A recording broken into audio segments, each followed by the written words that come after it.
Bonjour, je me présente, je m'appelle Lucas et aujourd'hui je vous emmène avec moi dans une journée de révision. Je suis actuellement en prépa ECS au lycée La Bruyère et donc il est 7h45 du matin et je vais vous emmener avec moi à la cafétéria. Allez, c'est parti!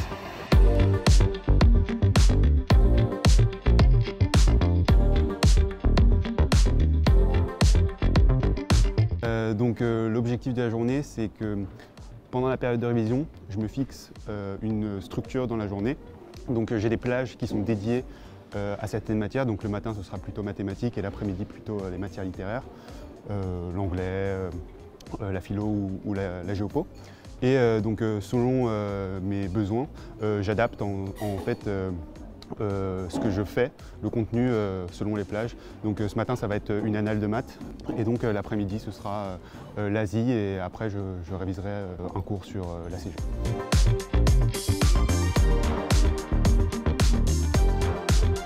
Donc là, on va arriver dans la salle de classe où je vais commencer ma journée de révision.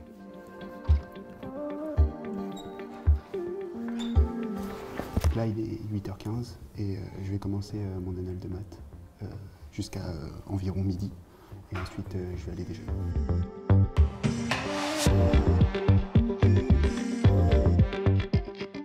Donc voilà, j'ai fini mon annale de maths et donc on a changé de salle pour que je puisse vous expliquer comment je travaille concernant le cours de maths plus spécifiquement et les autres matières, mais en général, ma méthode. Je travaille essentiellement sur mon iPad et donc c'est une tablette et sur cette tablette, il y a une application en particulier que j'utilise principalement qui est Anki. Et c'est une application en fait de flashcard. Donc d'un côté de la carte, vous avez une question et de l'autre côté, vous avez la réponse. Et donc je l'utilise pour quasiment toutes les matières, à savoir l'ACG, l'anglais, la géopo et les mathématiques. Donc comme vous pouvez le voir, vous avez algèbre, analyse, généralité et probabilité. Et donc dans chaque groupe, vous avez le nom des chapitres. Et comme vous pouvez le voir, en fait c'est un texte à trous et quand vous retournez la carte, en fait, vous avez les réponses. L'avantage de Anki, c'est surtout que il y a un algorithme derrière qui va vous permettre de réviser sans réfléchir aux échéances, c'est-à-dire que l'algorithme qui est derrière Anki va vous renvoyer les cartes à une date précise pour que vous puissiez les réviser sans y penser. Et c'est ce qui est très avantageux avec Anki notamment. Ah oui, et pour la petite anecdote, je voulais juste dire que cette application m'a été proposée par Mathis, qui m'a justement expliqué comment fonctionnait l'application. Et donc Mathis, c'est la personne qui tient la chaîne Kinori sur YouTube.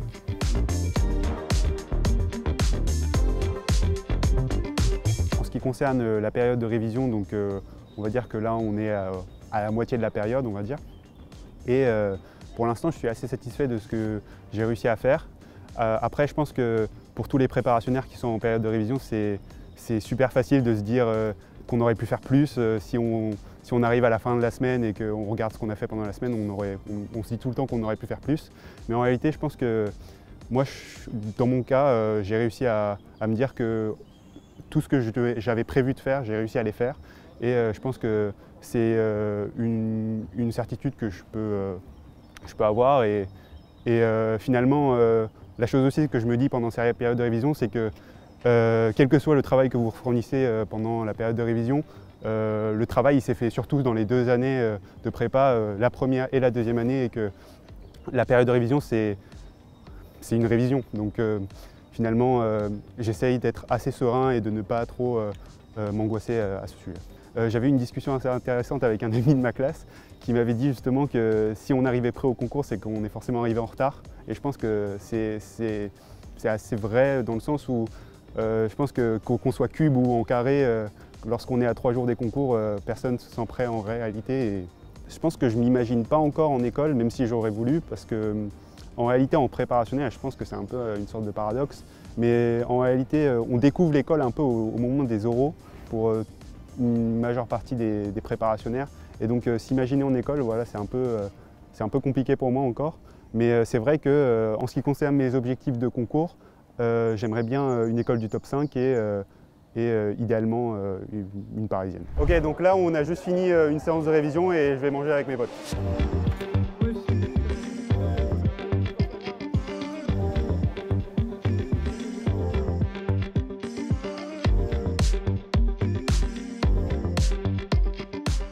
Donc là, on vient de terminer de déjeuner avec mes amis et on a décidé de faire une session ensemble de travail.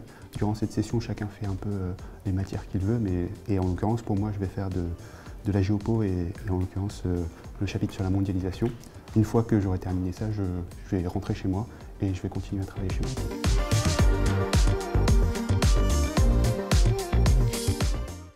Donc là, il est 17 h et je vais rentrer chez moi et je vais continuer à travailler à la maison. Ouais, genre tu vas travailler direct. Mais poteau, faut bien travailler, c'est la révision. Non, parce que là, vous avez eu Lucas toute la journée en mode emploi du temps, suivi, tout ça. C'est pas comme ça tous les jours, hein. Faut pas croire que la prépa, c'est la prison et tout. On n'arrête pas tout ce qu'on fait à côté. Par exemple, moi je m'appelle Nicolas, alias Komodo sur TikTok, et j'ai eu le temps pendant l'année de développer ce compte TikTok, ça m'a fait plaisir.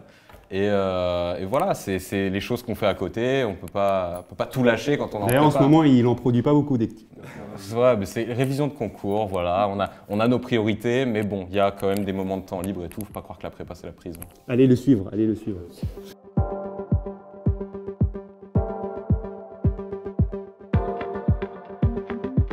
On vient juste d'arriver chez moi et avant de commencer à travailler, je voulais vous expliquer rapidement les méthodes que j'ai mises en place pour être efficace dans mon travail à la maison. Donc la première chose que je fais, c'est en général, je laisse tous les appareils électroniques dont j'ai pas besoin à l'extérieur de ma chambre pour pas être distrait et je garde uniquement donc mon PC et ma tablette qui sont les outils avec lesquels je travaille. La deuxième règle que je me suis fixée, c'est celle d'arrêter mon travail à une heure précise tous les jours. Donc en l'occurrence pour moi c'est 23 h. Et en fait le fait de se fixer une horaire où j'arrête tout, quoi que je suis en train de faire, que ce soit un exercice ou voilà, j'essaye d'arrêter vraiment à une heure précise. Comme ça je suis sûr que j'ai un rythme qui s'installe et ça n'empiète pas sur mon énergie disponible pour le lendemain par exemple. Et je pense que c'est vraiment quelque chose qui pourra vous permettre de tenir sur la durée, et sachant que les périodes de révision c'est souvent long. La dernière idée, c'est que voilà, au cours de cette journée, vous avez vu que j'ai alterné entre travail en groupe et travail individuel à la maison. Et pour cela, j'utilise une application qui s'appelle Forest. Et donc, en fait, c'est une application qui permet non seulement de savoir combien de temps vous vous accordez à chaque matière et donc savoir si votre emploi du temps est déséquilibré ou non. Et en plus, il y a une fonctionnalité qui permet de savoir combien de temps vos amis ont travaillé ou ont accordé du temps au travail. Et donc, ça permet entre guillemets, d'installer une compétition saine entre vous. Et donc, voilà, je vous conseille cette application qui s'appelle Forest. Et donc, en ce qui concerne la fin de la journée, le restant de la journée, je vais faire encore un peu de géopo. Et puis ensuite, je vais réviser quelques plans de dissertation sur le thème aimé. Et je pense que je finirai la journée soit en faisant un peu de japonais ou en lisant des articles en anglais, par exemple. Pour finir, voilà, cette vidéo touche à sa fin et j'espère que vous avez pu apprendre quelque chose ou apprécier la vidéo dans cette journée en immersion avec moi. Je voulais aussi dire que voilà, au cours de cette journée, je vous ai montré ma méthode de révision et je voulais dire aussi qu'elle était personnelle et que chacun a sa propre méthode évidemment, mais j'espérais juste que cette vidéo puisse vous aider à un maximum de personnes. Et donc c'est la ligne droite. J'espère que vos révisions se passeront bien jusqu'au bout et que vous réussirez vos concours et que vous aurez l'école que vous souhaitez.